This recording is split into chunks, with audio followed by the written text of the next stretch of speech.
Hey guys, tonight we dive into the muddy, torchlit chaos of a medieval European market, where the air hums with sizzling fat, vendors' shouts, and the shy glances of townsfolk sparking romance under the church's watchful eye.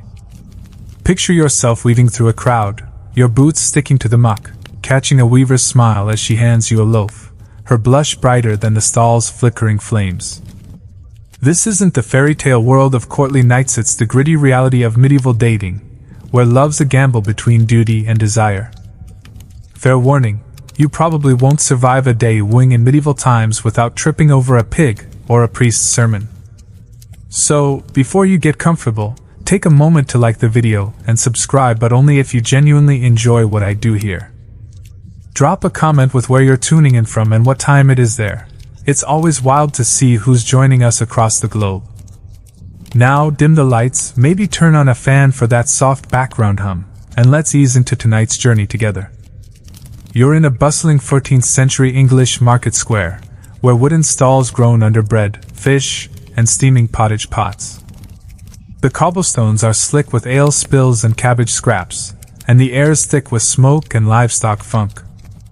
Your heart skips as you spot a tanner's apprentice, his hands stained but his grin bold, eyeing you over a pile of hides. This is where medieval courtship often began, not in candlelit halls but in the chaotic pulse of markets, where peasants like you mingled, flirted, and hoped for love. Historians note that markets were social hubs, as seen in town records listing fines for unseemly conduct during trade, hinting at stolen glances and whispered promises. The market's a dance of cautious romance. You nudge past a baker haggling with a weaver, her laughter bright as she tosses him a crust, their fingers brushing the bold move under prying eyes. The crowd's a mixed laborers in patched tunics, merchants in dyed wool, and kids dodging carts, some carrying flowers for sweethearts. Courtship was public. Privacy was a lord's luxury, and the church loomed, preaching chastity while townsfolk winked at it. A quirky tidbit: some lovers tied betrothal knots, braided straw slipped into pockets as secret pledges, risking a priest's wrath if caught. You pat your imaginary knot, feeling only the itch of your wool cloak, and wonder if the tanner's grin hides one too. Historians still argue whether these knots were common, or a romantic myth spun by hopeful youths. Flirting's a high-stakes game. You catch the apprentice's eye again, his nod quick before a guildmaster's glare pulls him back to work.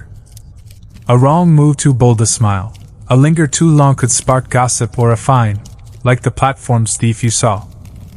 The church banned lewd talk, and lords dislike distractions from labor, like your field's plow. You offer a shy wave, heart racing, but a woman's scowl nearby reminds you of the town's eyes, sharper than the reeve's whip. The Sabura's market flirts were risky, but here, love's a tightrope over sin and scandal, with every glance a step toward hope or ruin. The risks aren't just social. You dodge a cart splashing ditch water, its murk a breeding ground for disease, like the plague's fleas you feared. A suitor's charm could hide sickness, smallpox scars, or a cough and marriage meant shared hovels, fleas, and all, unlike Rome's cleaner thermopolia. Hunger gnaws, your pottage breakfast, gritty as maslin, barely fuels you, and wooing takes energy you don't have. You see a girl slip a crisp to a boy, their giggles soft, but her thin frame says love's a luxury when starvation's near. The great famine's echo, like the one you dreaded, makes every flirt a bet against tomorrow's bread. The market's rhythm is a cautious waltz: smile, glance, retreat, repeat. You pass a stall selling small ale, its sour tang a memory, but your pennies for tithes, not drinks to toast the crush. The tanner's apprentice waves, his grin a spark in the muck, and you blush, feeling alive despite the grime. Courtship here's no Sabura feast with pulse or rissoles. It's a spark in the grind, fleeting as a torch's flame. As you linger, the church bell tolls, and the priest's shadow the next test falls, ready to cage your heart. Joke number 1. Medieval dating's so romantic, you woo with a smile and pray the fleas don't follow. Your modern self's flustered, craving a dating app and a shower. The apprentice's grin lingers, but the crowd's eyes feel like a noose. You grip your cloak, It's such a reminder of your place, and head toward the church square, where faith's rules loom. The Sabura's lover's wrist whips. Here, you risk sermons, and they cut deeper. The market's pantomime or small ale are a faint hope, but the church's cross is closer, and it doesn't flirt. You dodge a kid selling flowers, his grin bold, and brace for the next herd, the religion's iron grip on love. Joke number 2, forget swiping right. In medieval markets, you flirt right and still confess by sundown. The market's din softens, but hope's a fragile spark. You realize dating wasn't a game, it was defiance, a stolen glance against a world of toil and sin. You share and nod with the weaver, her blush fading, and feel the town's wary pulse. This is medieval life, raw, risky, human, a fight for love in a world that doesn't care. The Sabura's pulse eaters chase joy. Here, you chase a glance, and it's just as fleeting. As you near the church, a hymn rises, and faith's shadow, the next test falls heavy, ready to judge your heart. Joke number 3, in medieval towns. Love at first sight means you're smitten before the priest spots you. You step away from the market's flickering stalls, the tanner's apprentice's grin still warming your cheeks, and trudge toward the church square, where a stone cross looms and the hymn's drone grows louder. The air's thick with incense and the damp chill of dusk, and you kneel in the muck among townsfolk, their heads bowed under a priest's stern gaze. This is the church's iron grip on medieval love, a world where every flirt, every glance, is weighed against sin and salvation. You clutch your cloak, its lies stitching like guilt, and brace for a reality where faith dictates courtship more than your heart, making the Sabura's street flirts seem like child's play. The priest's sermon begins, and you're about to learn why love's a dance with God's rules. The square's a sea of murmurs, laborers in patched tunics, a weaver whispering prayers, a merchant's wife fingering her rosary, all under the church's watchful cross. Medieval romance was bound by religion. The Catholic Church ruled marriage, morality, and even your market glances. Historians note that by the 14th century, the Church required weddings to be public, sanctified by priests, as seen in canon law records, to curb sinful unions.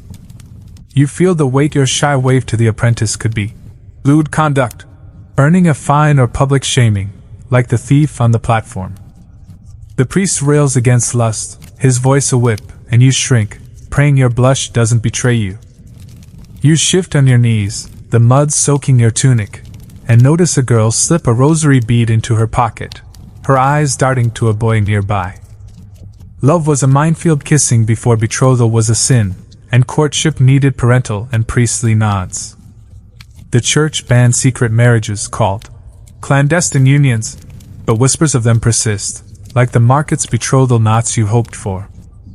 A quirky tidbit, some lovers met at church porches, neutral ground for chaperone talks, believing the cross blessed their vows. You imagine meeting the apprentice there, your heart racing, but the priest's glare says God sees all. Historians still argue whether porch meetings were common or a romantic loophole for defiant hearts. The crowd's fear is palpable. You overhear a laborer mutter about a couple flogged for fornication, their sin a kiss caught by a nosy clerk. Chastity was lawn-wed lovers' wrist penance, like fasting or public confession, harsher than the Sabura's whips for lesser crimes. Marriage was sacred, a contract for land or labor, not love, and the church's tithe 10% of your grain, like the pottage you slurp funded its control. You recall the markets for souls, a fleeting joy, but here, joy's a sin unless sanctified. The priest's eyes sweep you, and you bow lower, fearing your thoughts of the apprentice are written on your face. The spiritual toll's crushing. Your heart aches, torn between the apprentice's grin and the sermon's fire, and guilt gnaws. Did your wave count as lust? Every glance feels like a tally for hell, like the priest's warnings you knelt under. You're weary, your modern self craving a rom-com, but peasants had no escape. Love was a prayer, answered or damned.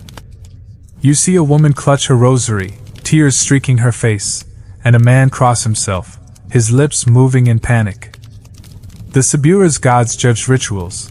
Here, God judges hearts, and the priest's sermon says yours is already guilty.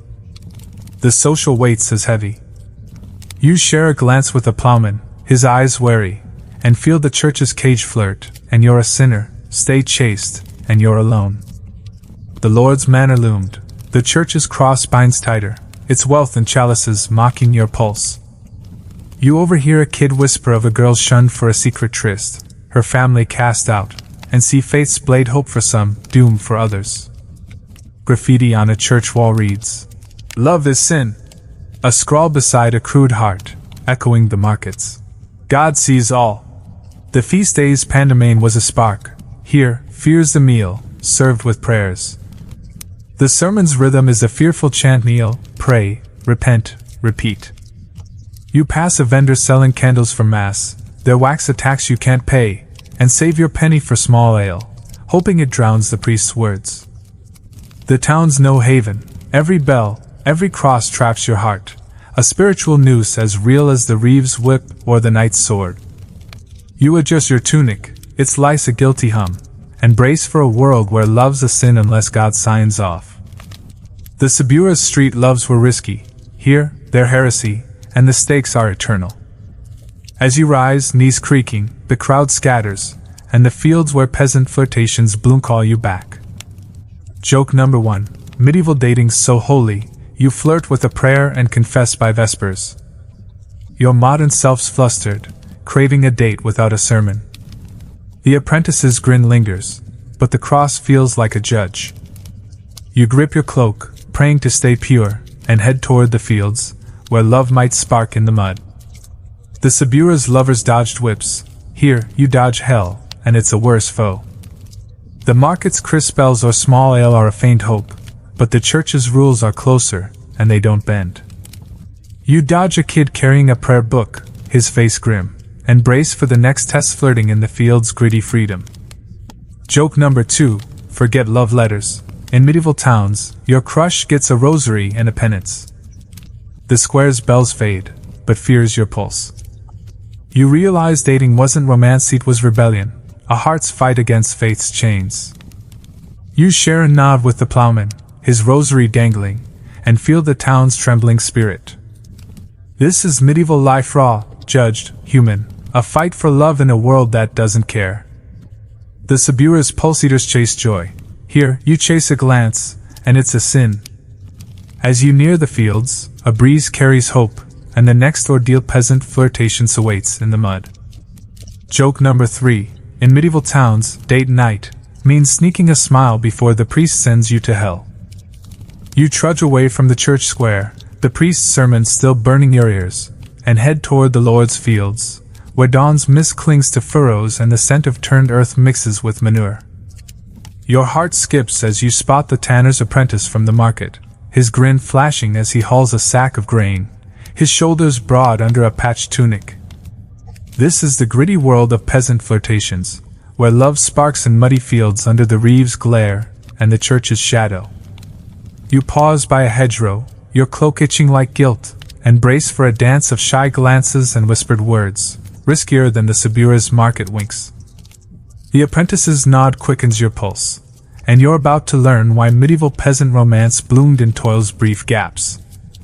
The field's a sea of labor, men plow, women sow, and kids drive oxen, all under the reeve's whip-sharp gaze. You grab a seed bag, joining a line of sowers, and steal a glance at the apprentice, his sack slung low as he laughs with the plowman. Medieval peasants flirted in fields, where work offered rare moments to mingle, unlike the Lord's guarded halls. Historians note that rural courtship often unfolded during labor, as seen in 14th century court records fining couples for idle talk during harvest. You scatter seeds, your hands raw from yesterday's plow, and feel the thrill of his nearby laugh, a spark brighter than the market's crisp bells. You edge closer, tossing a playful jest about the ox's stubbornness, and his chuckle lights the mud. Flirtations were subtle, bold moves drew the reeve's scowl or the priest's penance, like the sermon's warnings you knelt under. A woman sewing nearby winks, her own sweetheart tossing her a wildflower, their hands brushing as they pass. A quirky tidbit some peasants used. Field songs. Hum tunes with coded lyrics, to flirt without words, dodging prying ears. You hum an imaginary melody, hoping the apprentice catches it, but his grin's enough for now. Historians still argue whether field songs were common or a folklore trick for sly lovers. The risks are sharp. You catch the reeve's eye, his tally stick twitching, and drop your gaze, fearing a fine for slacking. Like the platform's thief, love could cost you. Gossip spreads fast. A weaver's bold kiss last harvest earned her a public shaming, her name cursed as wanton. The church's rules, stricter than the Sabura's whips, ban unchaperoned trysts, and parents guard daughters like grain from rats. You recall the market's betrothal knots, a secret hope, but here, a caught glance could spark a sermon or a beating. The apprentice's sack slips, and you help steady it, your fingers grazing Hisa heartbeats rebellion, but the reeve's cough pulls you apart. The physical toll's heavy. Your back aches from sewing, your tunic's sweat-soaked wool chafes, and hunger gnaws, the pottage's grit no fuel for romance. Flirting takes courage, your modern self craves a text, but peasants risked more for less. You see a girl stumble, her seed bag spilling, her sweetheart rushing to help, their hands lingering until a plowman's shout breaks them up.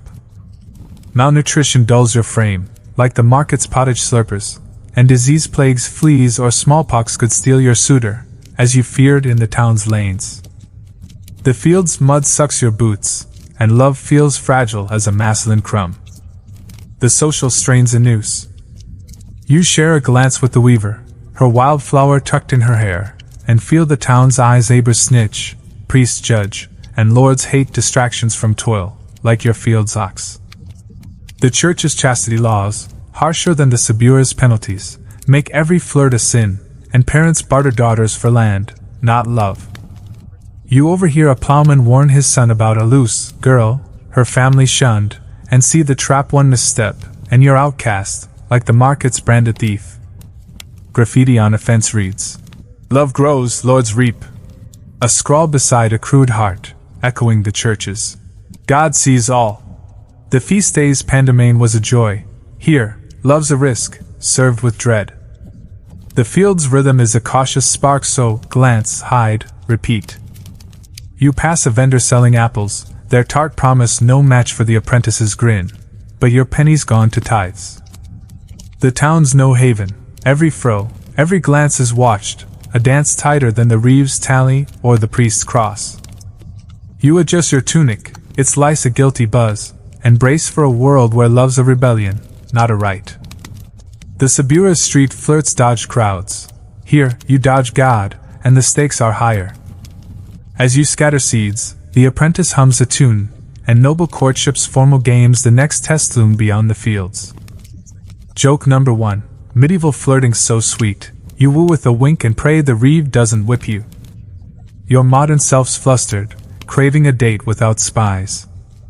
The apprentice's hum lingers, but the reeve's glare feels like a blade. You grip your cloak, praying to stay bold, and head deeper into the fields, where noble manners beckon with their own love games. The Sabura's lovers risk scandal. Here, you risk salvation, and it's a tougher foe. The market's small ale or rissoles are a faint dream, but the church's rules are closer, and they don't bend. You dodge a kid herding pigs, his face smudged, and brace for the next hurdle, noble courtship's rigid dance. Joke number 2. Forget coffee dates. In medieval fields, your crush gets a flower and a fine if you're caught. The field's toil hums, but hope's a fragile seed. You realize flirting wasn't romance, it was defiance, a heart spark against mud and sin. You share a nod with the weaver, her flower wilting, and feel the town's wary pulse. This is medieval life, raw, risky, human, a fight for love in a world that doesn't care. The Sabura's pulse eaters chase glances. Here, you chase a hum, and it's a sin. As you near the field's edge, a manor spire rises, and noble love's games the next test await in polished halls. Joke number 3. In medieval fields, catch their eye. Means you're smitten or in the stocks by sundown. You trudge away from the fields, the apprentice's hum tune still sparking in your chest, and follow a dusty path toward the lord's manor, its stone walls looming over the muddy town like a crown. The air shifts, carrying the scent of polished wood and lavender, a world apart from the field's manure. You slip into the manor's courtyard, where a young noblewoman in silk glides past, her eyes meeting a knight's with a practiced smile. This is the polished game of noble courtship, a rigid dance of etiquette, dowries, and power, where love's a pawn in a lord's chessboard. You clutch your patched cloak, feeling out of place, and brace for a world where romance is a contract, far from the Sabura's street flirts or the field's shy glances. The night bows, and you're about to learn why noble love was a battlefield of status, not heart. The courtyard's a stage of finery, lords in velvet, ladies in embroidered gowns, and squires scurrying with wine jugs, all moving with the grace of a rehearsed play. Noble courtship was a high-stakes affair, governed by rules stricter than the church's sermons you knelt under. Historians note that 14th-century noble marriages were alliances, as seen in betrothal contracts linking families for land or titles, often arranged before suitors met. You watch the noblewoman curtsy, her fan fluttering, as the knight offers a poem, his voice smooth but calculated. Your peasant flirt with the tanner's apprentice feels raw by comparison here. Every gesture's a move in a game where love's secondary to lineage. You linger by a rose bush, its thorns snagging your cloak, and notice a lady's maid whispering to her mistress, guiding her smile toward the knight.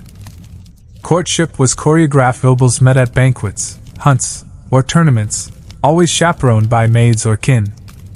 A quirky tidbit, some ladies wore love rings, inscribed with French poems, as subtle signals of interest, though only to approved suitors.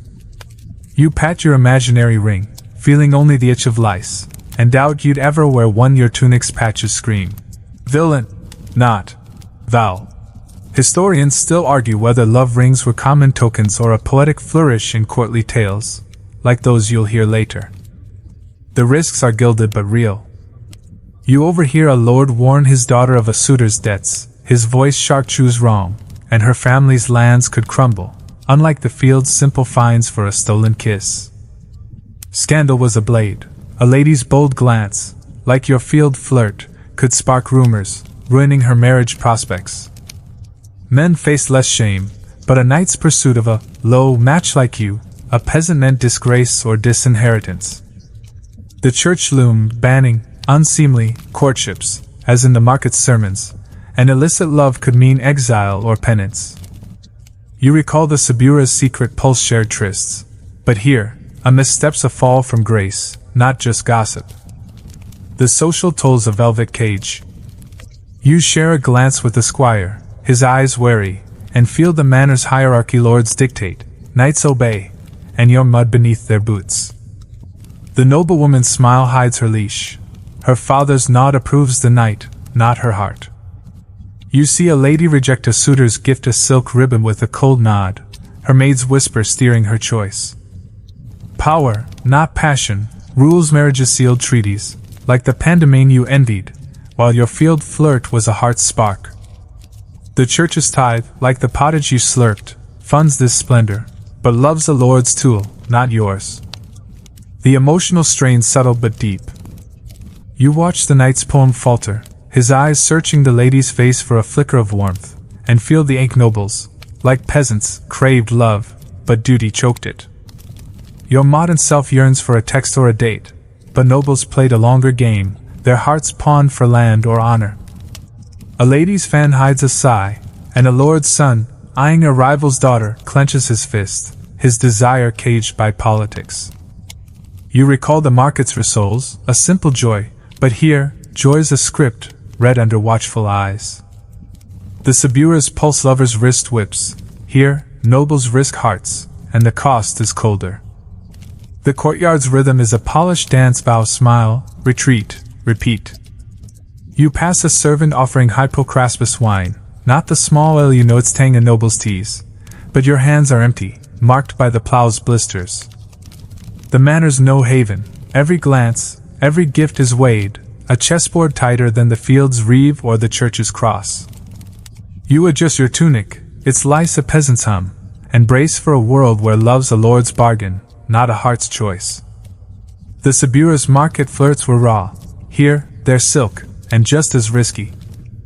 As you slip toward the gate, the night's poem ends, and betrothals cold contracts the next test loom in the manor's halls.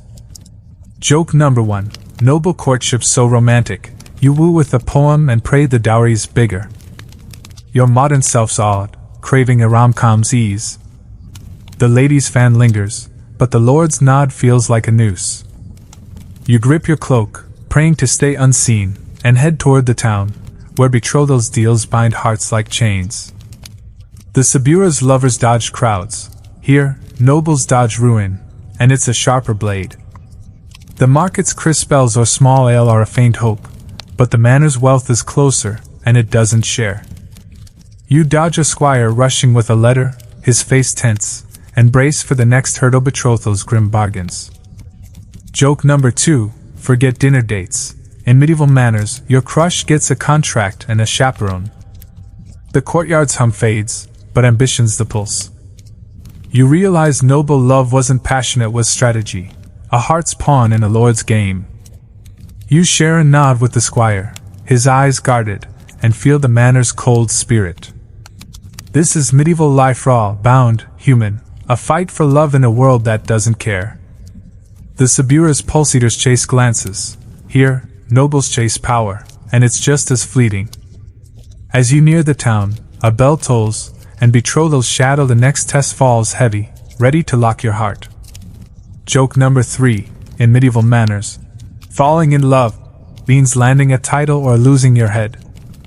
You slip out of the manor's polished courtyard, the knight's poem and the noblewoman's fan fading as you trudge back through the town's muddy lanes, where the scent of damp straw and pottage replaces lavender's fleeting charm.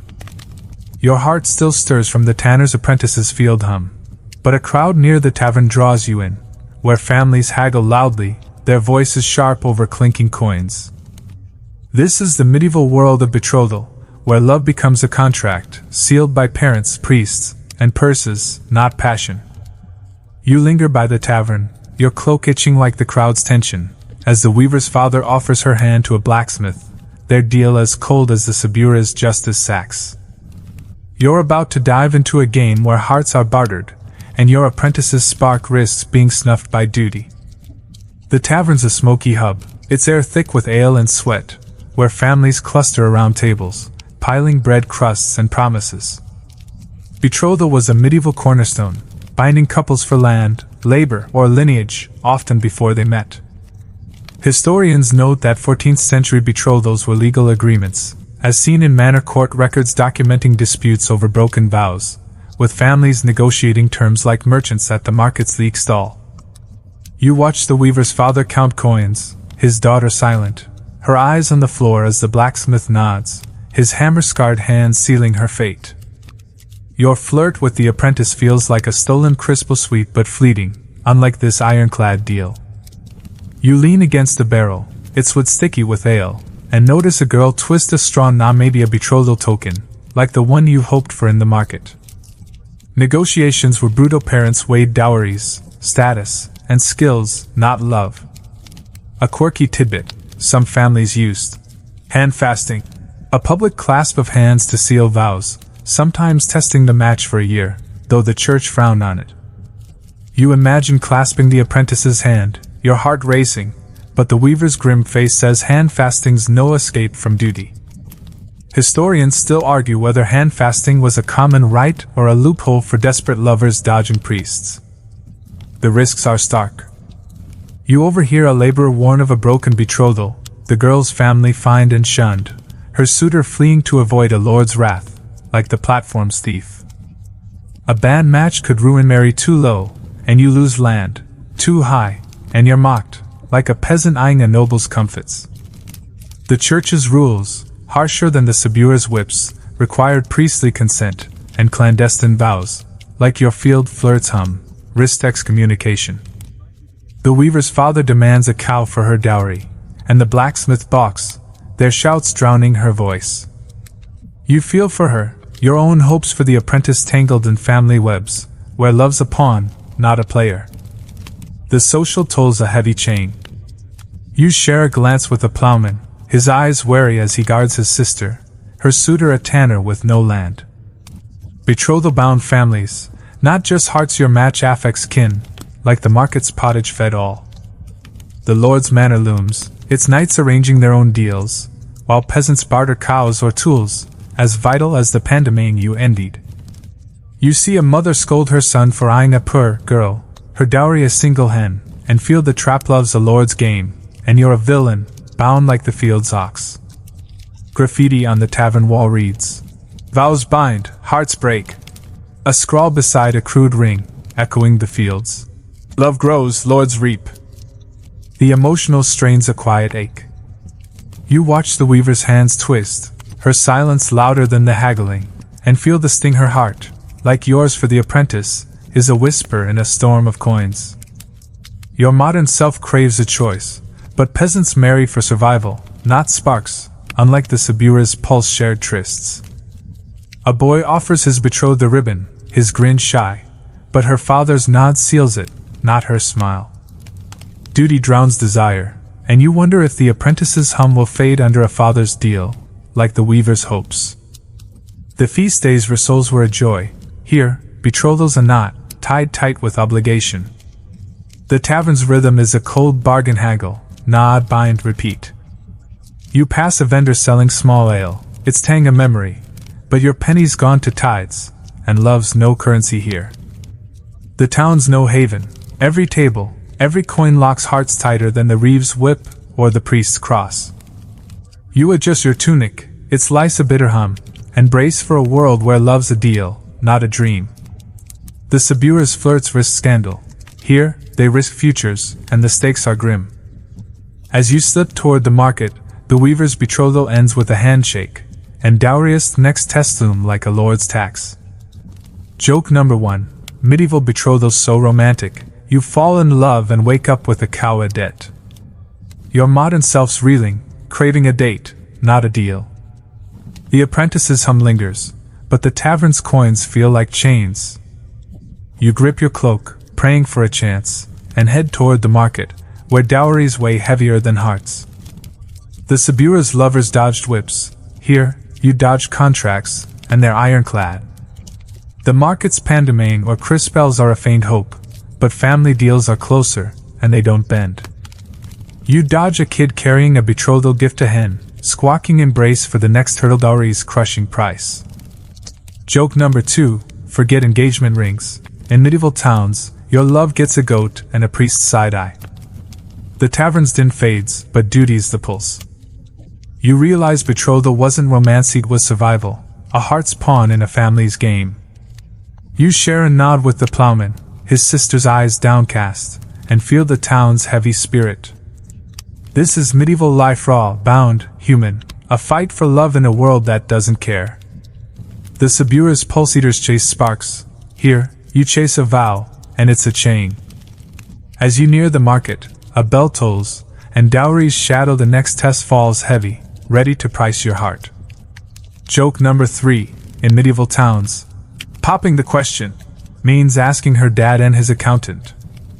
You slip away from the tavern's smoky clamor, the weaver's betrothal handshake and the clink of coins still echoing as you weave through the market's muddy lanes, where the scent of pottage and ale lingers in the dusk. Your thoughts drift to the tanner's apprentice, his field hum a spark now dimmed by the weight of family deals, and you pause at a stall where a woman counts a pile of wool skeins, her hands trembling as she tallies a dowry's worth. This is the medieval world of dowries, the costly price of love's contract, where coins, cows, or cloth seal marriages more than hearts. You clutch your patched cloak, itching like the fear of an empty-handed match, and brace for a reality where romance hinges on what you bring, not what you feel, tougher than the Sabura's bartered pulse.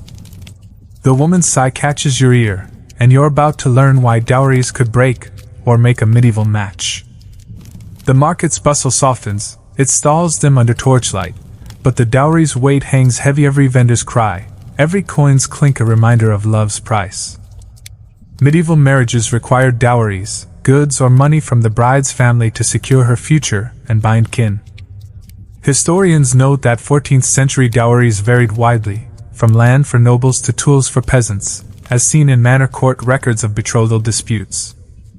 You watch the woman stack skeins, her daughter a weaver like the one betrothed excellent, her dowry a year's labor in wool, not love. Your flirt with the apprentice feels fragile. Without a dowry, say, a hen or a ploughery no match, like the market's pottage without salt. You lean against a cart, its wood splintered like your hopes, and notice a man barter a cow for his son's bride, the animals lowing louder than the girl's voice. Dowries were a family's gamble too small, and you're shunned, too big, and you're bankrupt. A quirky tidbit, some peasants offered. Marriage portions, like a shared hovel or a field's harvest, to sweeten deals, though lords often skimmed a cut, called a merchet. You pat your imaginary portion, maybe a sack of barley, and feel only lice, knowing your lord's merchet would snatch it, like the tithe from your pottage. Historians still argue whether merchet was a common tax or a lord's extortion to control peasant vows. The risks are crushing. You overhear a laborer lament a failed dowry, his sister's match broken, her family fined and shamed, like the platform's thief you saw. A poor dowry could doom a girl to spinsterhood, a burden on kin, or force her to a worse match, a drunk or a brute. Men needed dowries too. The apprentice's grin hides his need for tools or land to offer, and your empty hands make you a ghost in his eyes. The church's rules, stricter than the Sabura's whips, ban dowry-free unions as sinful, and priests, like the one whose sermon you knelt under, could void vows without coin. You recall the field's wildflower flirt, a free spark, but here, love's a ledger, and you're in debt. The social toll's a heavy yoke. You share a glance with a plowman, his eyes wary as he guards his daughter's dowry, a single pig, tethered nearby. Dowries bound families, like the betrothal's handshake, but split them. Two siblings lost land to fund a sister's match, like the pandemane you envied went to lords. You see a mother scold her son for eyeing a girl with no dowry, her voice sharp as the reeve's whip, and feel the trap love's a lord's game, and your empty pockets, like the field's mud, hold you fast. Graffiti on a stall reads, "Coin buys love." A scrawl beside a crude purse, echoing the taverns. Vows bind, hearts break. The feast days rissoles were a joy. Here, dowry's a chain, forged in want. The emotional strain's a quiet wound. You watch the weaver's daughter twist her hands, her dowry skeins her worth, not her heart, and feel the ache. Your hope for the apprentice, like her silence, is a whisper under coin's clang. Your modern self craves a date, not a deal, but peasants married for survival, like the Sabura's pulse sharers scraped for scraps. A boy offers his betrothed a clay cup, his grin shy, but her father's nod counts the wool, not the gift. Duty drowns desire, and you wonder if your apprentice's hum will fade under a dowry's weight, like the weaver's dreams. The market's small ale was a spark. Here, it's a tax, paid in wool or tears. The stall's rhythm is a grim tally count, barter, bind, repeat. You pass a vendor selling cloth, its dye a noble's tease, but your hands are empty, marked by the plow's blisters. The town's no haven, every skein, every coin locks hearts tighter than the priest's cross or the lord's manor. You adjust your tunic, its lice a bitter hum, and brace for a world where love's a price, not a promise. The Sabura's flirts risk gossip. Here, they risk ruin, and the cost is steep. As you move deeper into the market, the weaver's dowry deal ends with a nod, and love letters the next test offer a flicker of heart in a world of coin. Joke number 1. Medieval dowries are so romantic, you fall in love and wake up owing a cow your soul. Your modern self's reeling, craving a swipe, not a skein. The apprentice's hum lingers, but the dowry's weight feels like a noose. You grip your cloak, praying for a chance, and head toward the market's heart, where secret tokens whisper hope. The Sabura's lovers dodge crowds. Here, you dodge debts, and they're heavier. The market's pandemane or crispels are a faint dream, but family deals are closer, and they don't yield. You dodge a kid herding a dowry goat, its bleat defiant, and brace for the next hurdle love's hidden letters and tokens. Joke number 2, forget diamond rings. In medieval towns, your love gets a hen and a lord's tax. The market's din hums, but duty's the pulse. You realize dowry wasn't love, it was leverage, a heart's pawn in a family's ledger. You share a nod with the plowman, his pigs tether tight, and feel the town's weary spirit. This is medieval life, raw, priced, human, a fight for love in a world that doesn't care. The Sabura's pulse eaters chase sparks. Here, you chase a vow, and it's a debt. As you near a quiet stall, a girl slips a ribbon into her sleeve, and love letters the next test promise a secret flame in the market's muck. Joke number 3. In medieval towns, priceless love means you're broke but still owe the priest a candle. You shuffle through the market's dimming lanes, the weaver's dowry skeins and the clink of betrothal coins fading as you brush past a stall where a girl tucks a ribbon into her sleeve, her eyes darting to a boy slipping away into the crowd. Your heart quickens, the tanner's apprentice's field hums still a warm spark, and you pause by a quiet corner, where a peddler hawks parchment scraps and quills under a flickering torch. This is the medieval world of love letters and tokens, where secret words and hidden gifts kindle romance under the church's watchful glare.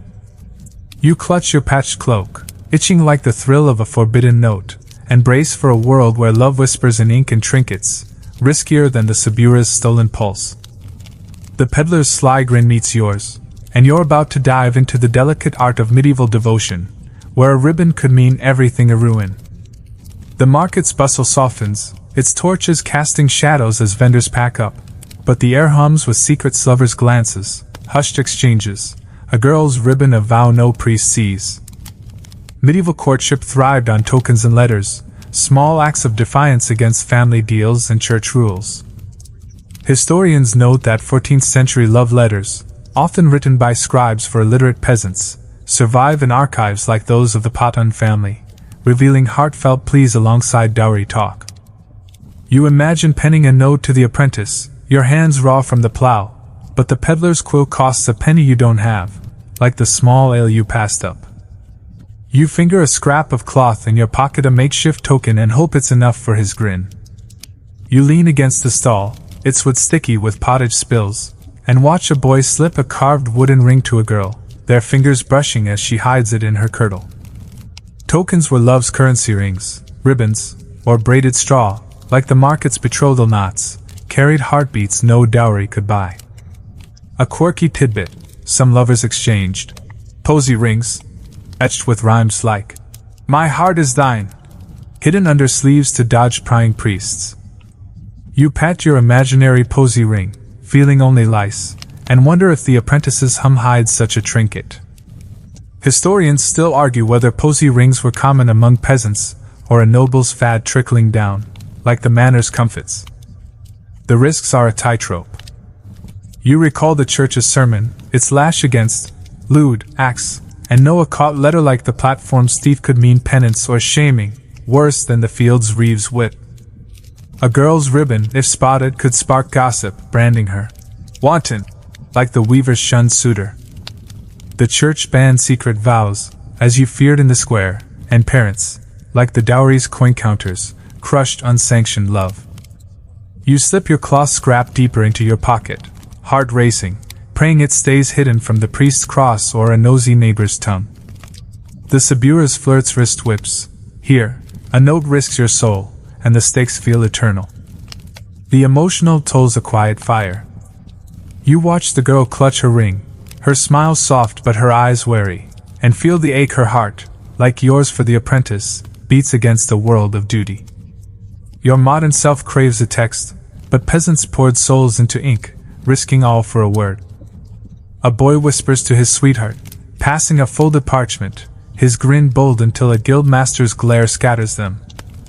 Love letters carried dreams, promises of fields shared, hovels warmed unlike the betrodhal's cold coins. You recall the market's rissoles, a shared spark, but here, a note's aflame, fragile under the church's shadow. The social strain's a hidden noose. You share a glance with a plowman, his eyes guarding a ribbon tied to his belt, and feel the townspeople's lovers defy, but neighbors snitch. The Lord's manor, like the dowry's skeins, binds hearts to wealth, and the church's tithe, paid from your pottage, funds its watchful gaze. You overhear a weaver warn her daughter of a suitor's sinful letter, her dowry at risk, and see the Trapa tokens a vow, but a scandal's a shunning, like the platform's outcast. Graffiti on a wall reads, "Words bind, priests break." A scrawl beside a crude quill, echoing the dowries. Coin buys love. The feast day's pandemane was a joy. Here, love's a secret, sealed in fear. The market's rhythm is a whispered vow, right, hide, pray, repeat. You pass a vendor selling wax seals, there shine a noble's teas, but your hands are empty, blistered from the fields. The town's no haven, every stall, every glance is watched, a web tighter than the reeve's whip or the manor's walls. You adjust your tunic, its lice a guilty hum, and brace for a world where love's a letter, not a life. The Sabura's flirts wrist crowds. Here, they risk hell, and the ink's heavier. As you move toward the square, the girl's ribbon glints, and festival slivs rare stage the next test, beckon with chaotic hope. Joke number 1. Medieval love letters are so sweet, you pen your heart, and pray the priest doesn't read it. Your modern self's flustered, craving a DM, not a quill. The apprentice's hum lingers, but the peddler's parchment feels like a dare. You grip your cloak, praying for courage, and head toward the festival plaza, where love might bloom in the open. The Sabura's pulse lovers dodged eyes. Here, you dodge sermons, and they're sharper. The market's pandemane or small ale are a faint hope, but the church's rules are closer, and they don't bend. You dodge a kid selling quills, his grin sly, and brace for the next hurdle festival's fleeting romance. Joke number 2, forget sexting. In medieval towns, your love gets a ribbon and a penance by dawn. The market's din fades, but hope's a fragile spark. You realize love letters weren't romance, they were rebellion, a heart's whisper against coin and cross. You share and nod with the plowman, his ribbon hidden, and feel the town's secret spirit. This is medieval life, raw, risky, human, a fight for love in a world that doesn't care. The Sabura's pulse eaters chase sparks. Here, you chase ink, and it's a sin. As you near the plaza, a fiddle's tune rises, and festival's the next test promise a stage for your heart. Joke number 3. In medieval towns, love note means you're smitten or excommunicated by vespers.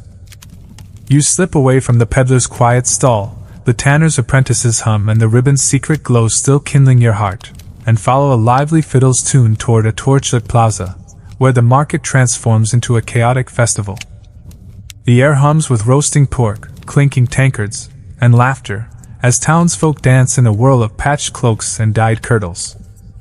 This is the medieval festival, a rare stage where romance blooms in stolen kisses and bold glances, free from the reeve's whip or the church's sermons. You grab a honeyed crispel from a vendor, its stickiness coating your fingers, and dive into the frenzy, hoping to spot the apprentice's grin amid the revelry. The Sabura's feast day pandemane was wild, but this plaza's joy is medieval, and you're about to learn why love's spark ignites brightest in chaos. The plaza's a riot of life, vendors hawk sizzling rissoles, fiddlers scrape jigs, and jugglers toss apples to cheers that drown the church bells. You're swept into a crowd of peasants, merchants, and kids, their faces alight with midsummer's freedom, a stark contrast to the dowry's cold coins you saw in the tavern. Festivals like Midsummer or Michaelmas were medieval love's playground, where rules softened and flirtations thrived. Historians note that 14th century feast days, as described in town chronicles, allowed public dancing and courtship, often leading to betrothals or scandals. You munch your crispel, its honey sweet like the apprentice's hum, and scan the crowd, heart racing for his patched tunic. You sway to the fiddle, dodging a drunk laborer who spills small ale on your cloak, and spot a weaver twirling with a blacksmith, their hands clasped in a bold reel. Festivals where love's little caperones relaxed, and the church, busy blessing feasts, turned a blind eye to kisses in the shadows. A quirky tidbit, some couples played apple bobbing, a midsummer game where a caught apple meant a kiss, winked at by priests as harmless. You imagine bobbing for an apple with the apprentice, your lips brushing, but the weaver's giggle says you need courage to try. Historians still argue whether apple bobbing was a courtship rite or just a sugary excuse for fun. the wrists flicker like the torches. You recall the church's sermon, its lash against lewd acts, and know a caught kiss like the platform's thief could mean penance or gossip, sharper than the field's reeve. A bold flirt might spark a brawl. You see a tanner shove a rival suitor, their fists flying until a guild master parts them. The church's rules, looser here than in the Sabura's feasts, still bind too wild a dance, and you're shamed, like the weaver's wanton suitor. You steal a glance at the crowd, hoping for the apprentice, but a matron's scowl reminds you of the town's eyes, watching even in reverie. The emotional sparks ablaze. You watch a girl slip a ribbon to a boy, their fingers lingering, her grin brighter than the market's pantomime. Your heart aches for the apprentice's hum, like her ribbon, a vow no dowry can buy. Your modern self craves a dance floor, but peasants seized festivals for love's stage, risking all for a twirl. A boy pins a flower to his sweetheart's kirtle, his blush bold, and you feel the thrill of festival's kiss as a heart's rebellion, unlike the betrodhal's cold handshake. The Sabura's pulse sharers stole moments. Here, you steal glances, and each one's a victory against toil and tithe. The social hum's electric. You share a nod with a plowman, his eyes alight as he dances with a weaver, their hands clasped despite her dowry's lack. Festival's blurred lines peasants, like the market's pottage slurpers, mingled with merchants, and love defied the manor's walls, if only for a night. You see a guild master's daughter twirl with a laborer, her father's glare ignored, and feel the plaza's pulse defiance, joy, hope. Graffiti on a stall reads, "Dance, love, live," a scrawl beside a crude fiddle, echoing the love letters. Words bind, priests break. The dowry skeins were a chain. Here, love's a reel, spun in chaos. The plaza's rhythm is a wild jig twirl, laugh, risk, repeat. You pass a vendor selling hypocras, its spice tang a noble's tease, but your penny's gone, like the small ale you passed up. The town's a haven tonight. Every torch, every tune loosens the reeve's whip or the priest's cross, a stage where love's a spark, not a sin. You adjust your tunic, its lice a faint hum, and brace for a world where romance is a festival's gift, not a lord's deal. The Sabura's feasts were loud. Here, they're alive, and your heart's in the dance. As you sway, the apprentice's grin flashes nearby, and chivalry's courtly love the next test looms in tales of knights. Joke number 1. Medieval festivals are so romantic, you steal a kiss and pray the priest's too drunk to notice. Your modern self's giddy, craving a party, not a plow. The apprentice's grin lingers, but the matron's scowl feels like a leash. You grip your cloak, praying for a dance, and head deeper into the plaza, where knights' tales whisper of grander love. The Sabura's lovers dodge crowds. Here, you dodge rules, and they're softer tonight. The market's pantomime or rissoles are a sweet memory, but the church's gaze is near, and it never sleeps. You dodge a kid tossing an apple, his laugh bold, and brace for the next hurdle chivalry's poetic devotion. Joke number 2. Forget club nights. In medieval plazas, your crush gets a twirl and a sermon by dawn. The fiddle's tune soars, but loves the pulse. You realize festivals weren't just fun, they were freedom, a heart stage against coin and cross. You share a nod with the plowman, his weaver's hand in his, and feel the town's bright spirit. This is medieval life, raw, fleeting, human, a fight for love in a world that doesn't care. The Sabura's pulse eaters chase joy. Here, you chase a kiss, and it's a triumph. As you swirl into the dance, a knight's ballad rises, and chivalry the next test beckons with love's grand myths. Joke number 3.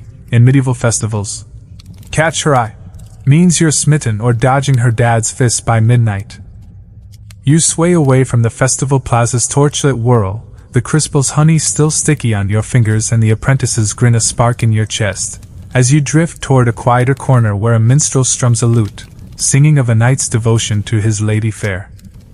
The air softens, carrying the scent of cooling bread and fading ale, and you lean against the stall, its wood worn smooth, to listen to the ballad's tale of love's grand vows. This is the medieval world of chivalry, where knights pledge poetic love to noble ladies, a polished dream far from the field's muddy flirts, or the Sabura's raw pulse-shared glances. You clutch your patched cloak, itching like the gap between your peasant heart and these lofty tales, and brace for a world where love's a knight's song, not a weaver's ribbon. The minstrel's voice soars, and you're about to dive into the romantic myth that shaped medieval courtship, even for villains like you. The plaza's din fades, but the minstrel's crowd laborers, weavers, even a merchant's daughter hangs on every word, their eyes bright with tales of knights kneeling before ladies in silken halls. Chivalry was a noble ideal, blending love, honor, and duty, immortalized in 14th century romances like Sir Gawain and the Green Knight. Historians note that chivalric love, or courtly love, was a literary code where knights served ladies with poems, quests, or gifts, often without expecting marriage. You listen as the minstrel sings of a knight's vow to a lady, his heart hers though she's wed, and feel the pull a dream of devotion purer than the dowry's coins you saw in the tavern. Your flirt with the apprentice feels small, yet his field hum echoes this knight's song, a peasant's heart chasing the same spark. You shift, your cloak snagging on the stall, and notice a girl sigh, clutching a flower like the ribbon you saw, her eyes lost in the ballad. Courtly love was a game knights offered sonnets or tokens, like the market's posy rings, to win favor, not beds. A quirky tidbit, some knights wore ladies' favors, scarves or sleeves pinned to armora's tourney tokens, believed to bring luck, though priests called them vain. You pat your imaginary favor, feeling only lice, and wonder if the apprentice's grin could inspire such a vow, minus the armor. Historians still argue whether courtly love was a real practice or a poet's fantasy, coloring even peasant dreams like yours. The risks were veiled but real.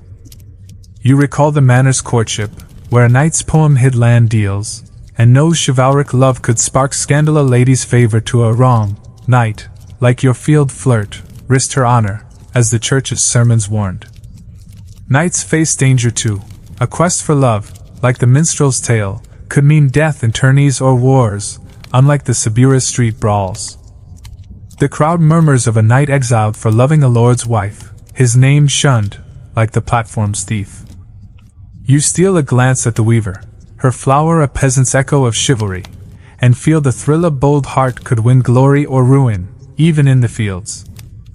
The emotional pulls a quiet ache. You watch a plowman hum the ballad, his eyes soft, and feel the dream chivalry's love, pure and distant, lifts your heart above the pottage's grit. Your modern self craves a love song, but peasants wove chivalry into their flirts, like the apprentice's hum or the market's rissoles shared in joy. A boy pins a leaf to his sweetheart's kirtle, mimicking a knight's favor, his grin bold despite his patched tunic. The minstrel's tale promises devotion, unlike the betrothal's cold handshake, and you wonder if your apprentice's spark could grow into such a vow, free of dowry's chains. The social gap's a chasm. You share a nod with the plowman, his flower tucked away, and feel the town's divine knights sing for ladies, not weavers, and your tunic's patches bar you from their halls, like the manor's comfits. The church's cross, stricter than the Sabura's gods, blesses chivalric love but bans it for you peasant flirts risk penance, as the sermon lashed. You overhear a guild master scoff at a laborer's knightish talk, his daughter's dowry safe from such dreams, and see the trap chivalries for nobles, leaving you with field hums and lice. Graffiti on a stall reads, "Knight's love, we toil." A scrawl beside a crude lance, echoing the dowries. Coin buys love. The feast day's pandemane was a spark. Here, chivalry's a tale, sung in longing. The minstrel's rhythm is a wistful strumsing, sigh, dream, repeat.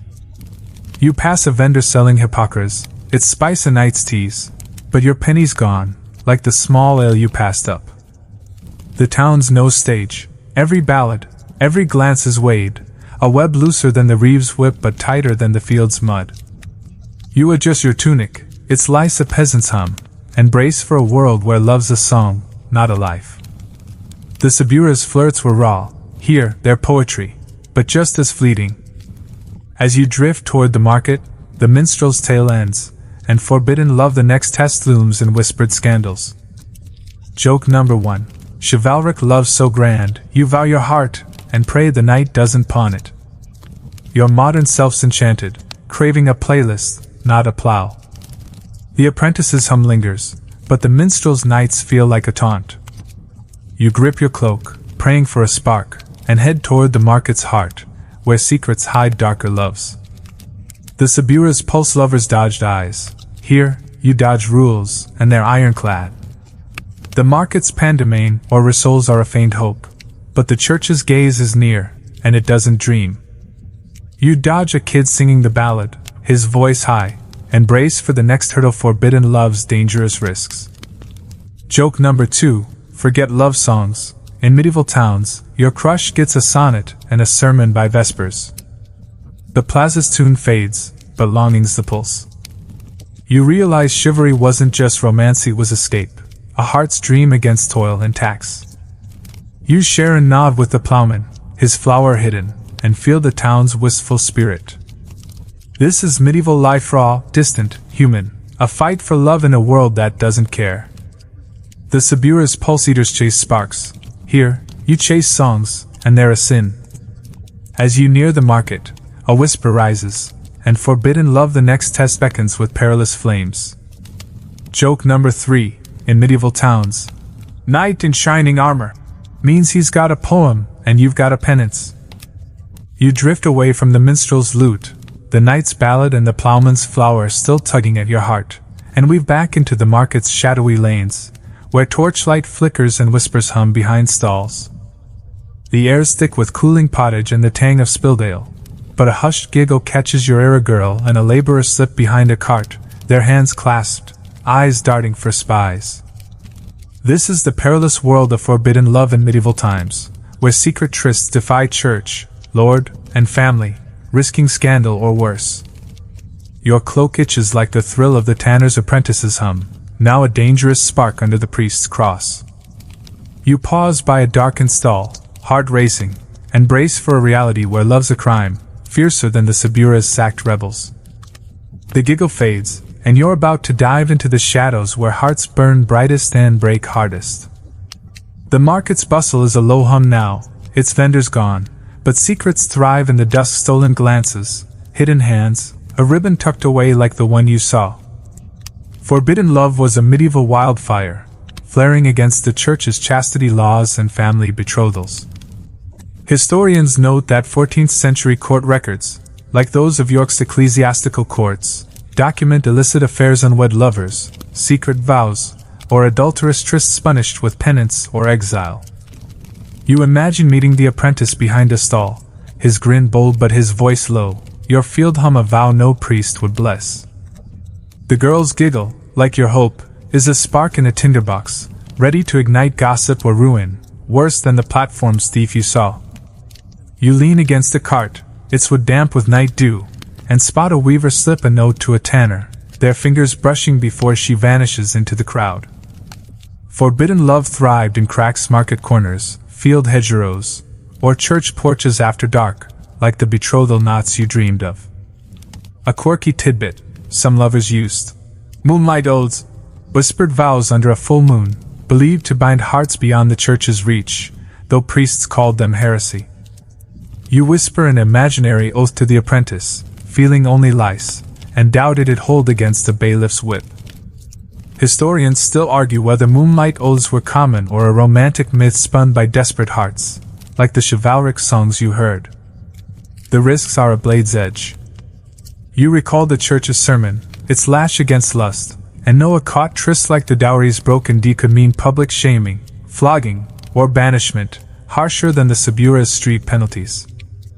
Unwed lovers face penance fasting, wearing sackcloth or worse, like a girl in court records, cast out for a secret vow, her kin shunned.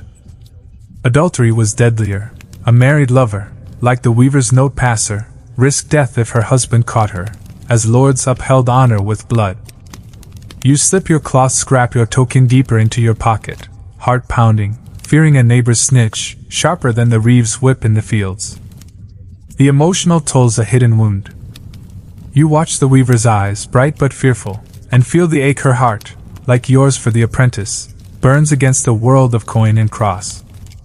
Your modern self craves a secret text, but peasants risked souls for stolen moments, unlike the Sabura's pulse-shared glances.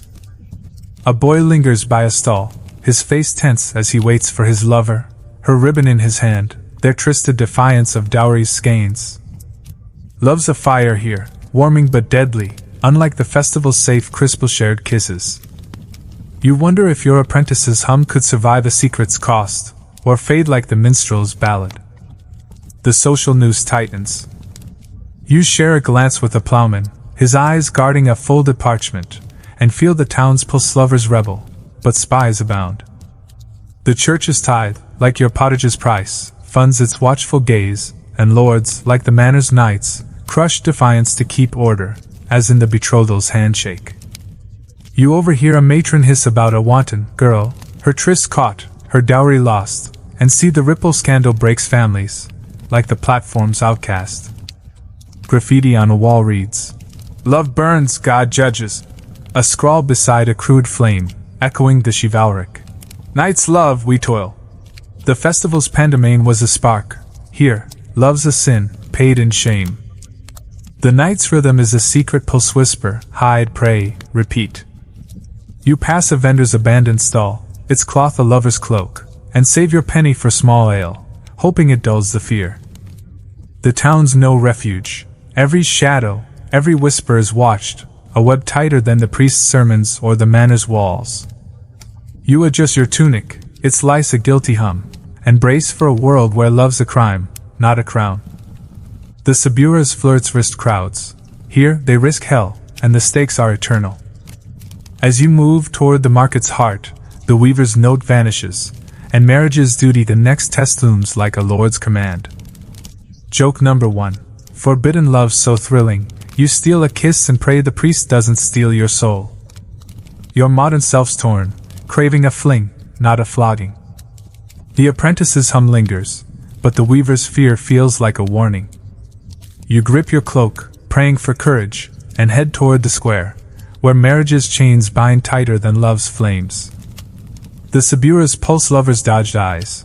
Here, you dodge exile, and it's a heavier chain. The market's pandemane or rissoles are a faint hope, but the church's rules are closer, and they don't yield. You dodge a kid skulking with a ribbon, his eyes sly, and brace for the next hurdle, marriage's cold duty. Joke number 2, forget secret dates. In medieval towns, your lover gets a note and a noose by dawn. The market's shadows deepen, but love's the pulse. You realize forbidden love wasn't romance, it was revolution, a heart's war against coin, cross, and kin. You share a nod with the plowman, his parchment hidden, and feel the town's secret spirit. This is medieval life, raw, doomed, human, a fight for love in a world that doesn't care. The Sabura's pulse eaters chase sparks. Here, you chase whispers, and they're a death wish. As you near the square, a bell tolls, and marriage the next test falls heavy, ready to cage your heart. Joke number 3. In medieval towns, true love means you're smitten or shunned by vespers. You slip away from the market's shadowy lanes, the weaver's secret note and the tanner's apprentice's hum still flickering in your chest, and trudge toward the church square, where a crowd gathers under torchlight for a wedding, their murmurs mingling with a priest's chant. The air's damp with evening mist, heavy with incense and the faint reek of the town's ditches, and you squeeze into the throng, your cloak itching like the weight of a vow you can't keep. This is the medieval world of marriage, where love bends to duty, binding hearts to land, labor, and God, not desire. You spot the bride, a weaver's daughter from the tavern's betrothal, her face veiled but tense, and brace for a reality where unions are forged by obligation, colder than the Sabura's contract feasts. The groom's nod seals the rite, and you're about to learn why medieval marriage was a chain, not a choice, even for a heart sparked by a field hum. The square's a solemn stage, laborers in patched tunics, merchants in dyed wool, and kids clutching candles, all hushed under the priest's cross. Marriage was a medieval cornerstone, a sacred contract uniting families, not just lovers, under church and lord. Historians note that 14th century marriages were public, as mandated by canon law, with vows sworn before priests to ensure legitimacy, as seen in ecclesiastical court records. You watch the bride's father hand her to the groom, a blacksmith, his hammer-scarred hands steady but his eyes distant, their union a deal for a cow and tools, not love. Your flirt with the apprentice feels like a stolen crystal sweet but doomed under the dowry's skeins you couldn't match. You shift in the crowd, your boots sinking into mud, and notice a girl twist a straw knot, like the market's betrothal tokens, her eyes on the bride. Marriage was duty, wives bore heirs, husbands worked land, and love, like your field hum, was a whisper under obligation. A quirky tidbit, some couples exchanged wedding knives, small blades given as vows, symbolizing shared burdens, though priests frowned on their pagan roots. You pat your imaginary knife, feeling only lice, and doubted it cut through the blacksmith's forge-hard grip. Historians still argue whether wedding knives were common or a fading custom, like the festival's apple bobbing you dreamed of with the apprentice. The risks are ironclad. You recall the forbidden note's danger, and know a failed marriage like the platform's thief could mean shame or worse. Annulments were rare, needing church approval for sinful unions, like the secret trysts you glimpsed, and divorce was a myth, unlike the Sabura's looser bonds. A bad match trapped you, wives faced abuse or toil, husbands debt or strife, and both shared hovels, fleas, and plague's shadow, as you feared in the town's lanes. The bride's veil hides her face, but her hands tremble, her dowry's wool no shield against a loveless life. You feel for her, your apprentice's grin a spark snuffed by duty's forge. The social weight's a yoke. You share a glance with a plowman, his eyes wary as he guards his sister, her dowry a hen too small for a match. Marriage-bound kin, like the betrothal's coins, but split them two families lost land to fund vows, like the pandemane you envied went to lords. You see a mother weep, her son's bride a stranger, her tools now hers, and feel the trap marriage serves the manor, not the heart, as the church's tithe stole your pottage's grain. Graffiti on a church wall reads, "Vows chain, love flees." A scrawl beside a crude ring, echoing the forbidden loves. Love burns, God judges. The festival's rituals were a joy. Here, marriage is a sentence, served with chance. The emotional toll's a quiet bruise. You watch the bride's hands clasp the groom's, her silence louder than the priest's Latin, and feel the ache her heart, like yours for the apprentice, is a pawn in a lord's game. Your modern self craves a choice, but peasants wed for survival, like the Sabura's pulse sharers scraped for scraps. A boy gives his new wife a clay cup, his grin forced, but her father's nod seals it, not her love. Duty drowns desire, and you wonder if your apprentice's hum could survive a vow's weight, like the weaver's faded ribbon. The market's small ale was a spark. Here, it's a tax, paid in silence. The ceremony's rhythm is a heavy rite vow, bless, bind, repeat. You pass a vendor selling candles for the mass, their wax a tithe you can't pay, and save your penny, hoping for small ale to dull the bride's grim veil. The town's no haven, every chant, every cross locks hearts tighter than the reeve's whip or the manor's walls. You adjust your tunic, its lice a bitter hum, and brace for a world where love's a duty, not a dream. The Sabura's lovers risk scandal. Here, they risk life, and the vows are eternal. As the crowd cheers, the couple steps into the night, and the wedding night's awkward rituals the next test loom like a lord's command. Joke number 1. Medieval marriage is so romantic, you vow your heart, and wake up with a plow of penance. Your modern self's reeling, craving a date, not a deal. The apprentice's hum lingers, but the bride's veil feels like a shroud. You grip your cloak, praying for a spark, and head toward the tavern, where betting rites still whispers. The Sabura's pulse lovers dodged eyes. Here, you dodged chains, and they're forged tight.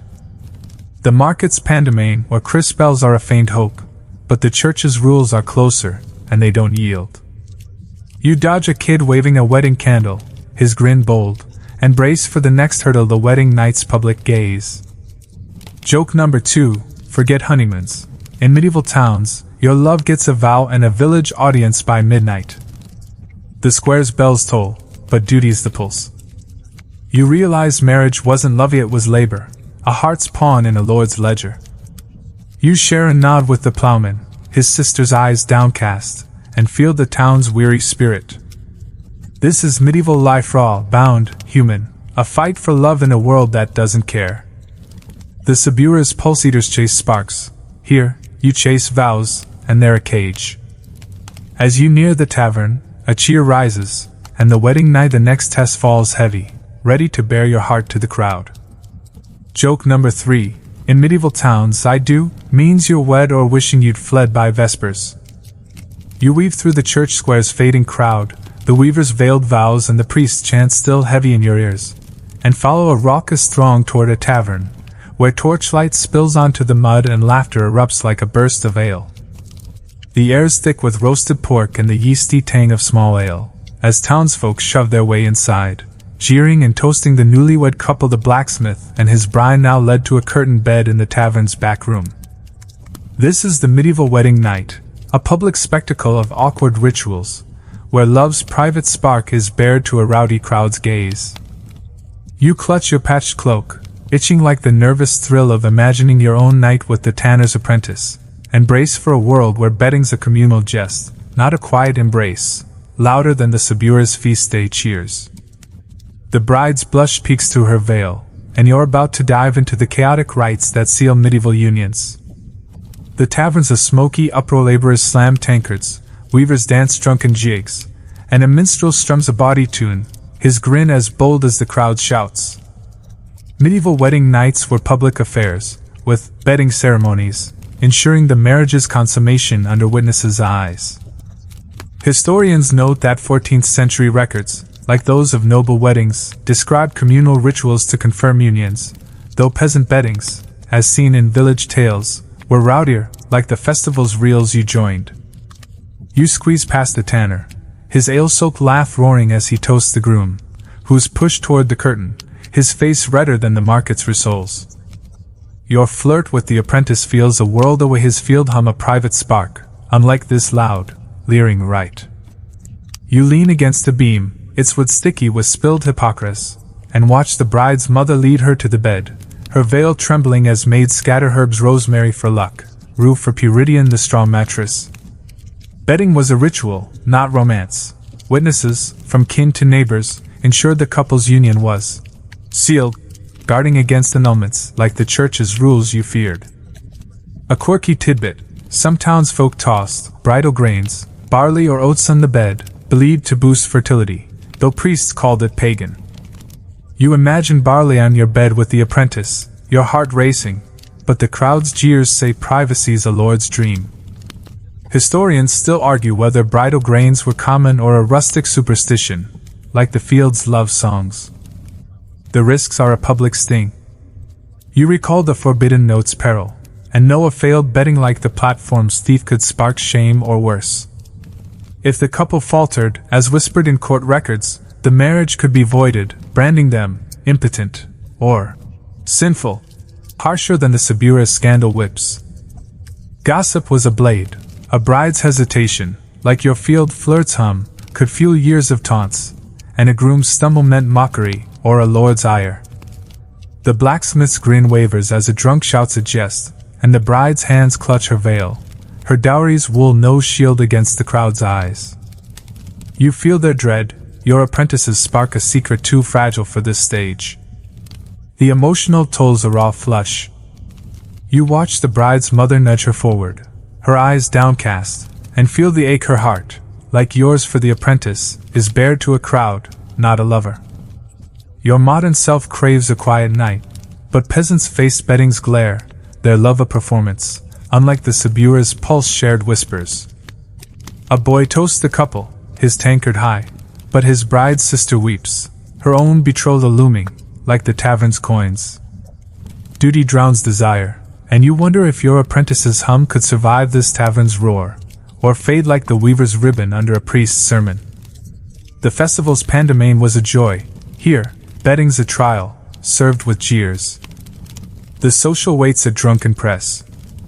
You share a glance with a plowman, his eyes wary as he guards his sister, her dowry a hen too small for such a night. Betting-bound kin, like the betrothal's handshake, but mock them two families' face taunts if the right faltered, like the pottage you slurped fed all or none. You see a guild master laugh, his daughter safe from such crude rites, and feel the trap marriage serves the manner, not the heart, as the church's tithe stole your grain. Graffiti on a tavern wall reads, "Bed and be bound." A scrawl beside a crude curtain, echoing the forbidden loves. Love burns, God judges. The chivalric ballad's vows were a dream.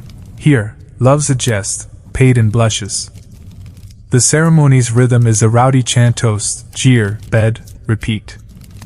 You pass a vendor selling hypocras, its spice a noble's tease, but your penny's gone, like the small ale you passed up.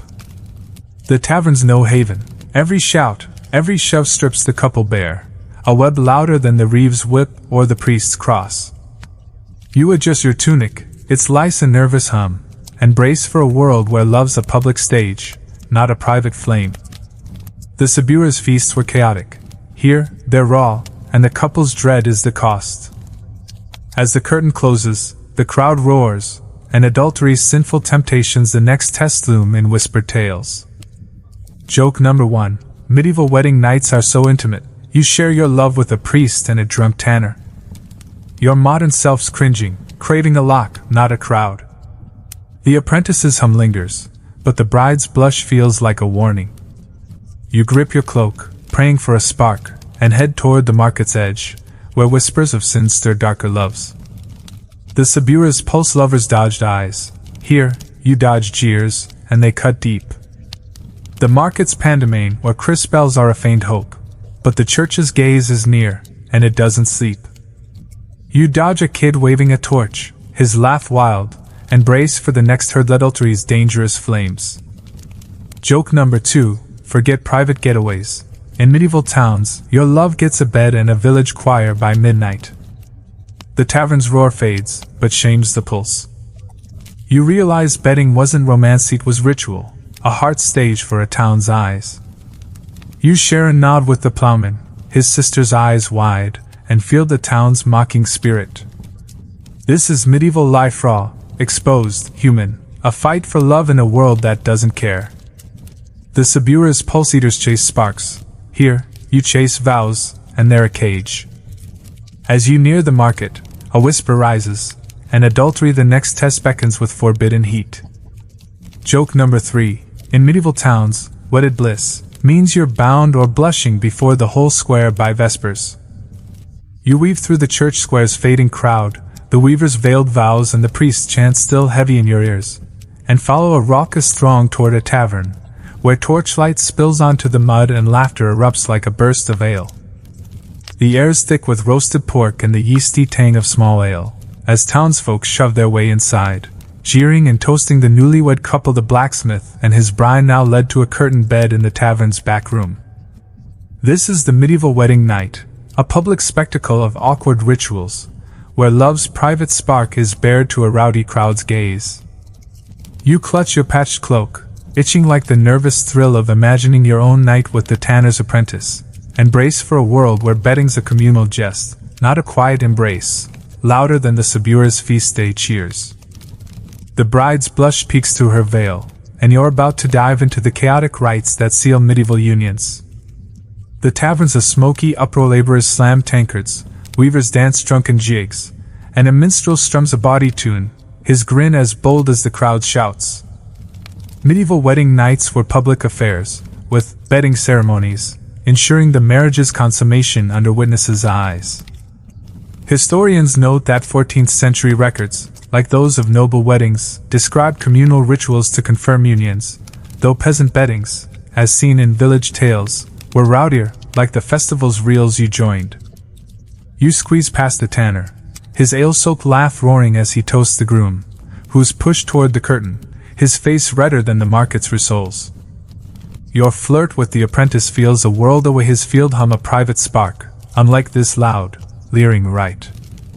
You lean against a beam, its wood sticky with spilled hypocras, and watch the bride's mother lead her to the bed, her veil trembling as maids scatter herbs, rosemary for luck, rue for purity, the straw mattress.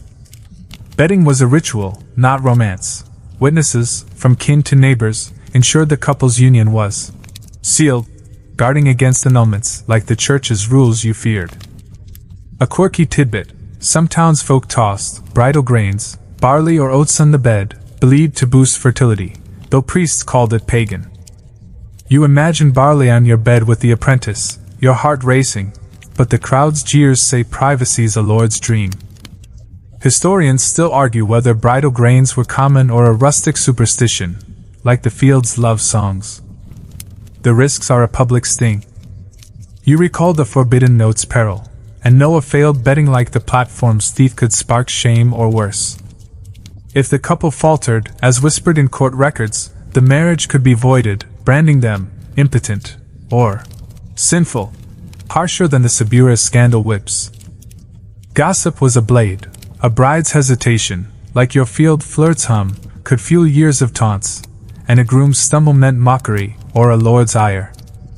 The blacksmith's grin wavers as a drunk shouts a jest, and the bride's hands clutch her veil, her dowry's wool no shield against the crowd's eyes. You feel their dread, your apprentices spark a secret too fragile for this stage. The emotional toll's a raw flush.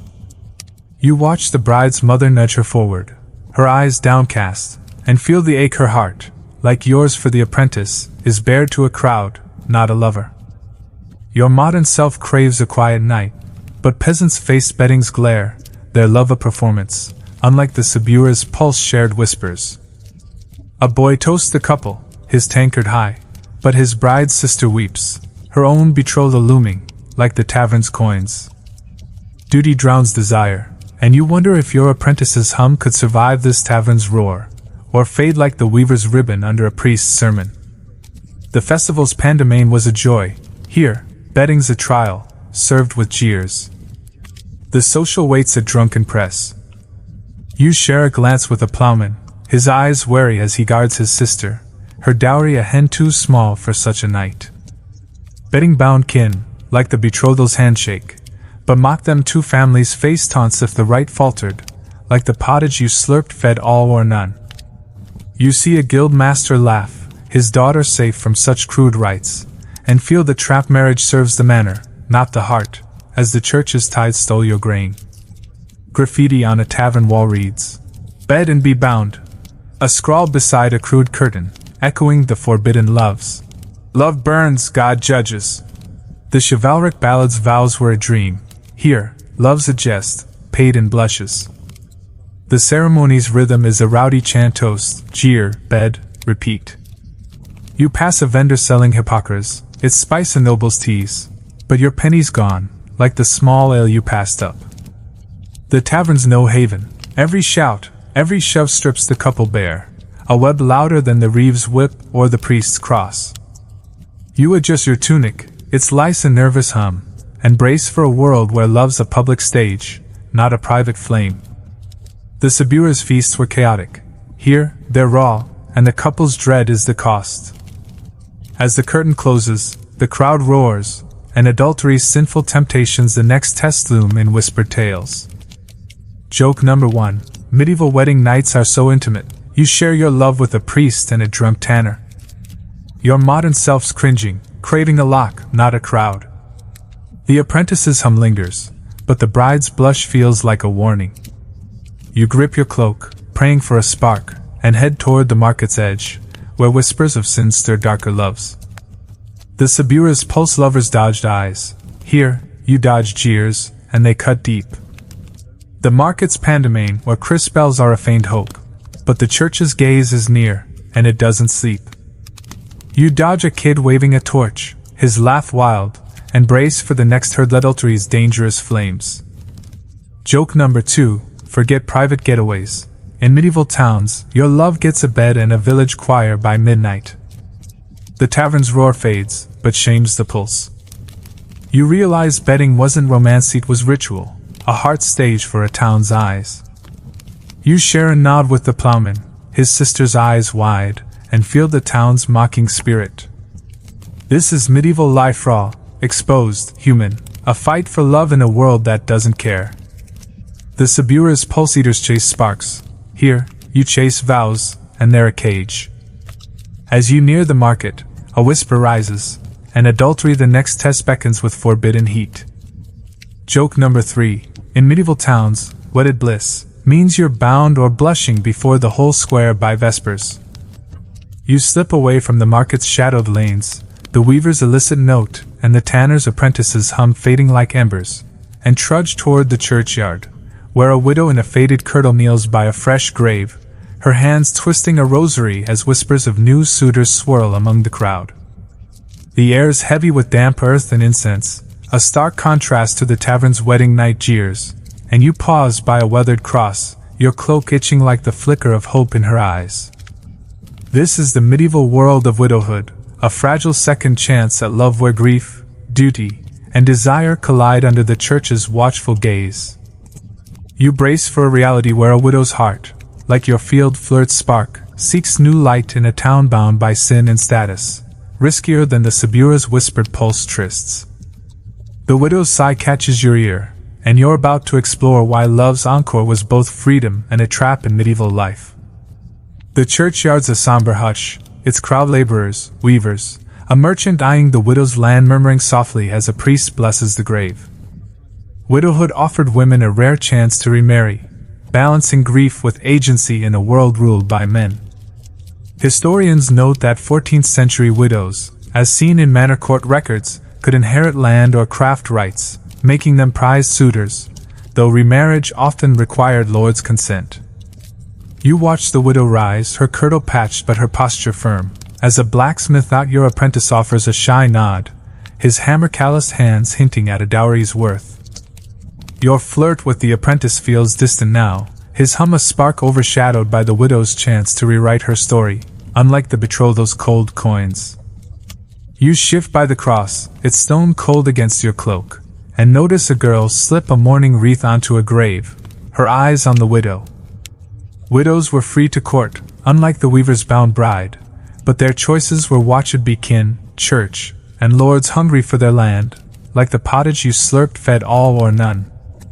A quirky tidbit, some widows wore vow bands, plain rings etched with crosses, signaling chastity while open to suitors, a delicate dance of piety and promise. You pat your imaginary band, feeling only lice, and wonder if the widow's rosary hides such a ring, like your field's straw knot. Historians still argue whether vow bands were common or a church-approved prop to curb sinful pursuits, like the adultery note you glimpsed. The risks are a tightrope. You recall the forbidden trist's peril, and know a widow's wrong choice like the platform's thief could cost her land or honor. Court records show widows fined for lewd courtship, their wealth seized by lords, harsher than the Sabura's scandal whips. A hasty remarriage risked kin Zyrson's lost inheritance, like the dowry's skeins split families, and a low suitor, like the blacksmith, could shame her status. The church's sermons, like those you knelt under, preached chastity for widows, and a bold flirt could brand her wanton, as the note-passer feared. You feel her weight, your apprentices hum a dream too poor for her land's price. The emotional tolls a quiet storm. You watch the widow's hand still, her rosary falling silent, and feel the ache her heart, like yours for the apprentice, yearns for warmth but fears loss, unlike the wedding's forced vows. Your modern self craves a fresh start, but widows balance grief with hope, their love a gamble against loneliness. A man offers the widow a sprig of rosemary, his nod gentle, but her eyes flicker with doubt, her late husband's shadow looming.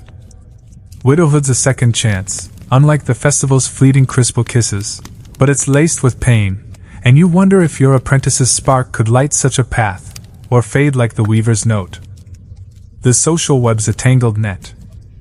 You share a glance with a plowman, his eyes wary as he guards his sister, her dowry a hen too small for a widow's match. Widowhood freed women, like the betrothal's coins bound them, but lords and kin claimed her wealth, as the manor's comforts mocked your pulse.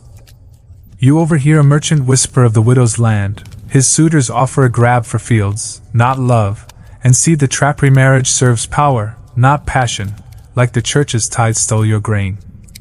Graffiti on a grave reads, "Love lives, death reaps," a scrawl beside a crude wreath, echoing the adulteries.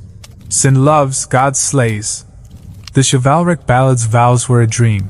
Here, widowhood's a deal, paid in land or tears. The churchyard's rhythm is a solemn hum, pray, court, choose, repeat. You pass a vendor selling candles for mass, they'll wax a tithe you can't pay, and save your penny for small ale, hoping it dulls the widow's sigh. The town's no haven, every grave, every glance binds her heart tighter than the reeve's whip or the priest's sermons. You adjust your tunic, its lice and nervous hum, and brace for a world where love's a widow's gamble, not a gift. The Sabura's flirts risk gossip. Here, they risk all, and the stakes are heavy. As you move toward the market, the widow nods to the blacksmith, and love's medieval legacy, the final test, looms like a new dawn. Joke number 1. Medieval widowhood's so freeing, you love again and pray the Lord doesn't love your land more. Your modern self stirred, craving a date, not a deal. The apprentice's hum lingers, but the widow's rosary feels like a chain. You grip your cloak, praying for hope, and head toward the market's heart, where love's echoes shape today's sparks. The Sabura's pulse lovers dodged eyes. Here, widows dodge greed, and it's a sharper foe. The market's pandemane or rissoles are a faint hope, but the church's rules are near, and they don't yield. You dodge a kid carrying a wreath, his face solemn, and brace for the next reflection, love's lasting legacy. Joke number 2. Forget second dates. In medieval towns, your love gets a vow and a lord's tax by vespers. The churchyard's hush deepens, but hope's the pulse. You realize widowhood wasn't just grief, it was grit, a heart's fight against loss and law. You share a nod with the plowman, his sister's eyes hopeful, and feel the town's resilient spirit. This is medieval life, raw, fragile, human, a fight for love in a world that doesn't care. The Sabura's pulse eaters chase joy. Here, widows chase tomorrow, and it's a miracle. As you near the market, a bell tolls, and love's legacy, the final test, falls soft, ready to trace your heart's path. Joke number 3. In medieval towns, second chance means you're widowed or wishing you'd stayed single by dawn. You shuffle away from the churchyard, the widow's rosary and the blacksmith's nod fading as you drift back through the market's quiet lanes, where the last torches sputter and the scent of pottage lingers like a memory. Your heart still hums with the tanner's apprentice's field tune, a spark now woven into the town's tapestry of love flirts, vows, and forbidden notes. You pause at a final stall, where a vendor packs a loaf of pandemane, its crust soft under fading light, and grab a piece, its chew grounding you as you trace the medieval world's love to today's romances. This is the legacy of medieval dating, its gritty lessons echoing in our hearts, from muddy fields to dating apps, far beyond the Sabura's pulse shared sparks. The vendor's tired smile meets yours, and you're about to see how this town's love, raw and bound, shaped the world you know. The market's hush is a soft breath, its stalls empty under starlight, but its pulse lingers, a town of stolen glances, betrothal coins, and chivalric dreams. Medieval love wasn't just a grind, it forged modern romance, from courtship to commitment. Historians note that 14th century marriage contracts, seen in manor rolls, laid roots for modern partnerships, tying love to family and faith, like the weaver's dowry skeins. The pandemane in your hand, sweeter than the maslin you choke down, mirrors today's date night dinners shared, quick, born from necessity. You recall the festival's crispal kisses, a medieval flirt that lives in coffee dates or swiped matches, a thread from muddy stalls to neon-lit bars. You tear off a piece, its crumb a bridge to now, and think of the town's reach. The church's grip, like the sermons you knelt under, shape modern weddings' vows, rings, and I do, echo the bride's veiled rite. Dowries, like the widow's land, linger in prenups or family expectations, binding hearts to wealth, as the manor's comforts mocked your pulse. Chivalry's ballads, like the minstrel's lute, inspire rom-coms and grand gestures, though your apprentice's hum was truer than any knight's poem. A quirky tidbit, medieval love courts, where nobles debated romance, sparked Valentine's traditions, like cards swapped for posy rings. You imagine texting the apprentice a heart emoji, but his field tune was your Valentine, raw and real. Historians still argue whether love courts were real debates or poetic fancies, coloring modern love's myths. The town's love forged resilience. You recall the weaver's forbidden note, her heart-defying cross and coin, mirroring modern rebels chasing love against odds, unlike the Sabura's pulse-shared risks. The widow's second chance, like her rosary's hope, lives in dating apps for new starts, freeing hearts from grief's cage. Forbidden love's flames, like the note's danger, burn in today's secret flings, though Tinder spares you the priest's lash. The festival's reels, where you dreamed of the apprentice, echo in dance floors, where sparks fly free of the reeve's whip. Your pandemane feels like a shared pizza slice, a nod to a town that loved through toil and tithe. The risks haven't faded. You think of the betrothal's cold coins, a trap like modern pressure's money status, or families still weigh love's scales.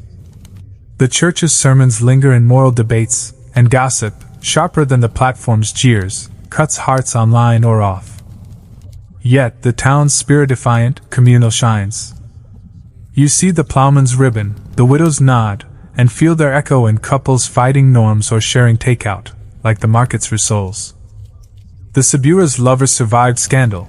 Here, townsfolk did too, and their grit fuels modern love's battles, from swipes to soulmates. The stall's torch dies, and you finish your loaf, crumbs dusting your cloak. The market's lanes fade, but its legacy hums raw, stubborn, human. You think of first dates, proposals, or quiet nights, all born from this square's muddy heart. Medieval love was a crucible, forging bonds, breaks, and dreams that shape your world, from pottage to playlists. Joke number 1. Medieval love gave us passion. We added Wi-Fi and awkward silence as progress, right? You toss a crumb to a rat, it scamper and nod to love's cycle risk, hope, heart. The market's quiet now, but its pulse beats in your chest. Every coffee shop, every vow, every heartbreak carries its DNA, a legacy of sparks and scars. You wipe your hands, blending into the dusk, and see the town's glow in every modern lover's leap, from fields to screens. The Sabura's fast food fed Rome. This market fed love, and you're its heir. You dodge a kid running, his laugh free, and feel history's weight lift, a story told in every bite. Joke number 2, forget nights. Medieval love gave us the chase, and we're still swiping. As you linger, the town's warmth wraps you, its mud and misery a distant song. You've flirted in its fields, knelt under its cross, and dreamed in its shadows, each spark a lesson in grit. Medieval love wasn't just vows, it was the seed of now, sprouting in every date and daring heart. The stars wink, and you wonder what this town's next loaf would spark. Joke number 3, medieval dating was tough. Today, we call it Tinder and grab a latte. The market's lanes fade, their torchlight and chatter softening into a gentle, distant murmur, like a lute's last note settling into silence. You're back in your quiet space, the fans hum a soothing lullaby weaving through the stillness. The field's mud, the priest's cross, and the apprentice's hum drift away, melting into a dreamlike haze. Medieval love gritty flirts, secret ribbons, and solemn vows lingers in your heart, a tapestry of hope, duty, and defiant sparks. Let the town's glow cradle you, its chaos easing into peace, like a weaver's hands resting after a long day's toil. You've walked its paths, shared its bread, and chased its loves, each glance a thread in a timeless story. Now, release the weight of those muddy streets, let the scent of pottage and roses dissolve into a quiet warmth. Sink deeper into rest, carried by the town's resilience, where every kiss was a victory, every vow a dream. The bells hush, the crowd's laughter fades, and the night wraps you in a tender embrace, promising dreams as sweet as a festival's crispel. Drift off, wanderer, with the town's love lingering, a gentle echo of hearts that dared to beat. Sleep deep, safe in the glow of a world that loved through every trial.